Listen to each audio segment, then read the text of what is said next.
मैं आज रूम पे ड्यूटी नहीं गया क्योंकि थोड़ा पेट खराब हो गया था, इसलिए नहीं गया था। बट मेरा दिक्कत यही है एक, मैं मोबाइल का जो आदत है वो कैसे छूटाऊँ। क्योंकि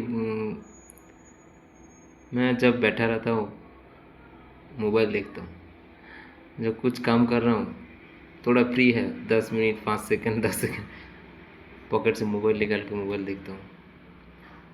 उसी आदत को मैं छुड़ाना है, मेरे को छुड़ाना है। आप लोग कमेंट करके बोलना कैसे छोड़ाऊँ मैं।